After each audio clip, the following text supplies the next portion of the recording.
Hello. There's a couple of things I'd like to do. First, I'd like to acknowledge Earth Mother as a conscious, sentient being. I'd like to acknowledge my nature family, my brothers and sisters of the tree and plant families, of the animal families, as sentient, conscious beings that I'm in relationship with. I'd like to acknowledge the spirit of the land that we're on.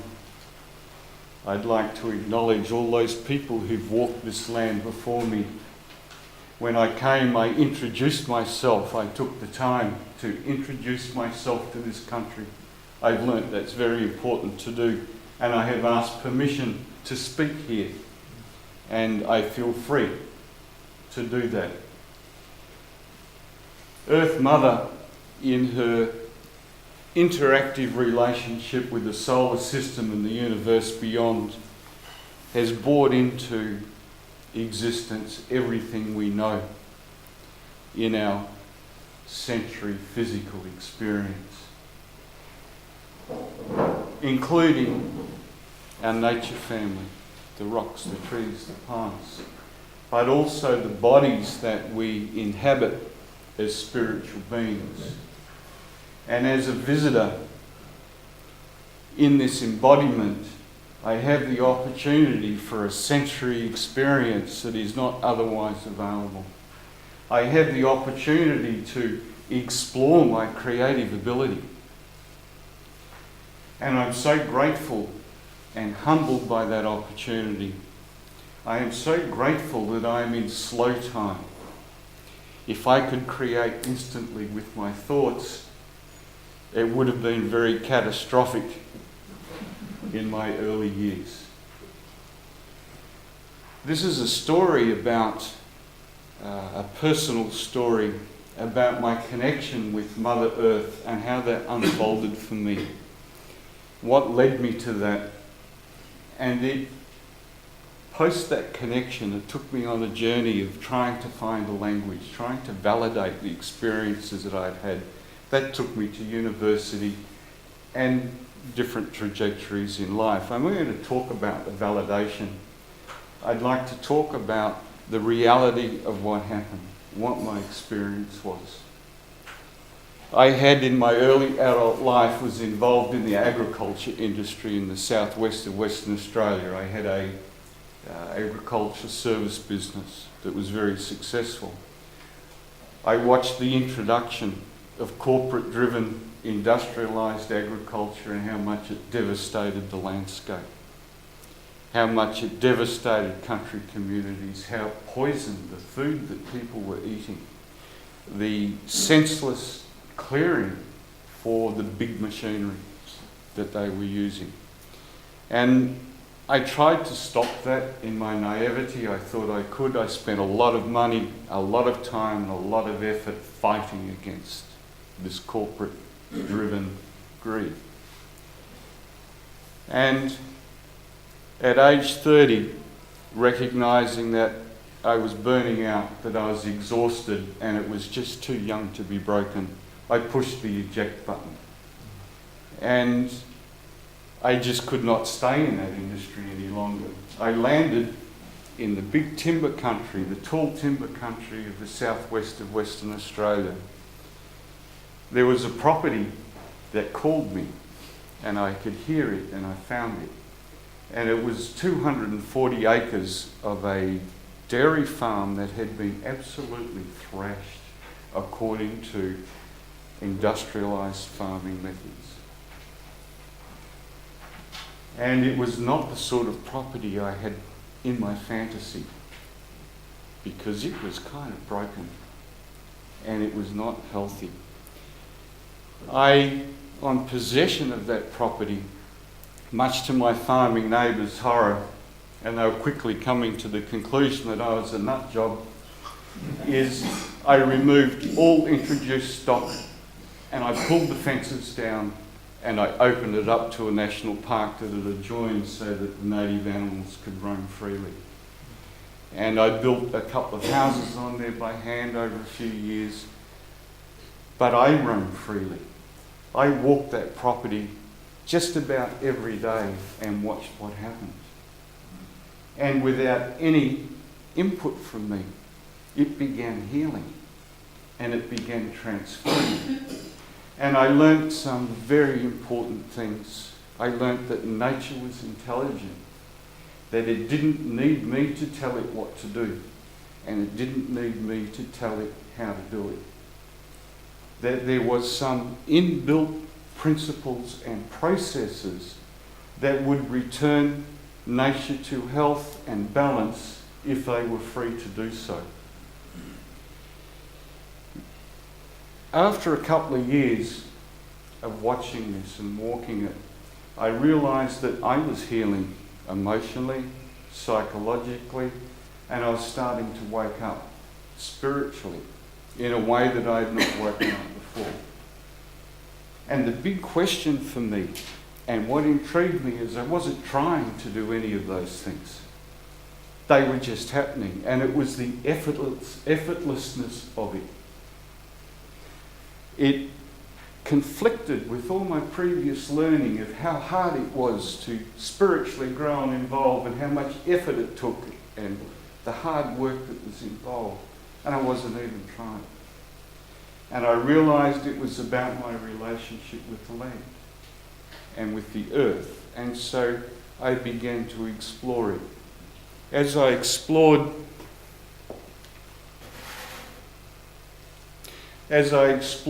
the country and walked across it, information started to come. It started to be released. And I learnt that the language of nature and the language of Mother Earth is a felt language, not a spoken language like this. And the gateway to that language is through the heart, as Maya has talked a little about. And as this understanding was coming, I felt called to different places on the property. And so I would go and sit. I'm laying on the ground. I was given movements would come that I was using that I later discovered were identical to Qigong movements many years later. And they were just coming intuitively, and I could feel the energy moving as I was working with these.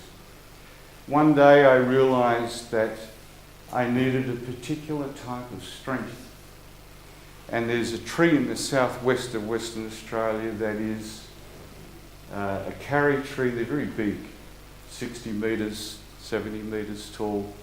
4 people could not reach arms around these, hold hands around them. And I'm looking at this carry tree and I'm thinking, it is just such a powerful presence this tree has. And I felt called to it, and I went and sat against the tree with my back against it, and I asked permission to connect with the tree. I explained the strength that I was looking for, why I wanted that strength and what I wanted to do with it. And immediately this feeling of strength came. My next response was to feel guilty that I was taking something from the tree. But no sooner did I feel that, another understanding came that no, that's not the way it works. That in joining with the tree, its spiritual medicine, because it knows strength, aligns me so I can access strength as a consciousness and energy independently of the tree, that we're both doing it together, and in doing so, we're empowering each other. And so I had many experiences like this. I didn't know kind of what to do with them. I couldn't language them. I didn't have a language. I could hardly frame them conceptually. And an Aboriginal elder was moving through that area, and I met him, and he came out and visited the property with me, and we walked it together. And I talked to him about the experiences that I was having, and he validated these experiences. And he said, and he explained to me, he said, John, if you are going to take from Mother Earth in this way, you must give back. It has to be a balanced relationship. And he left. We had quite a conversation. He left, and sometime later, I felt that I wanted to be a voice, because I didn't have this language. I couldn't voice. I wanted to voice it, and I wanted to be a voice for Mother Earth in a way for those who were yet to hear, so that they could start to hear. And this is the work that I do, is I take people into nature and I work with them to release a very constraining mindset and worldview that we have, so that their natural transformational processes can start just like they did on the farm. And so my lesson that came for me about how that was possible is, once again, it was a carry tree. They have been powerful teachers. They have powerful spiritual medicine for me. And I'm standing in front of this massive, massive carry tree on my property, and they have they're eucalypt, little tiny seed pods. And I picked up a seed pod and I shook it out on my hand, and the seeds were no bigger than cracked pepper. They were tiny. And I'm looking at this little seed, and I'm looking at this enormous tree, and I'm thinking, how can that be? And the understanding came as it did. And these understandings would come from the bottom up. They didn't come from the top down. It would be a feeling, and then it would start to make sense, and then I could kind of articulate it in my own mind. And the understanding was that in this seed was a blueprint for the final expression of that carrot tree. And that it had an interactive relationship with the soil, so the spirit of the earth, with the spirit of the wind, with the spirit of the rain, with the sun and the spirit of the sun. And in all these interactive relationships, it brought the carry tree into its final expression according to that blueprint, with the influence of its environment. And that this was an act of co-creation. And that within us, we had these same processes, because our bodies came from the earth, just like that carry tree seed came from the earth. And so I began to find ways that I could connect with the earth that allowed these processes to free themselves in the same way. And that's the work, is to find the absolute simplicity of assisting people to unhook from the constraints of conditioned mind, which separates us from what I call natural mind and our interconnection. When we do this, and we drop down into heart space, and we make these connections, there is abundant healing available. There are conversations that can be had. There are teachings that are available, what I call spiritual medicine that's available. Great deal of wisdom in the landscape. But we have to be still, and we have to be quiet, and we have to be out of that mind, because it does not process information in the right way. Many years later, I was walking an ancient songline with an Aboriginal elder, and they don't teach by explanation, not like we do. For them, all knowledge is in country, which means in the earth. And complex adaptive systems tell us that all systems have their entire history encoded within them. And so all knowledge is in earth, it is in country, and they know this.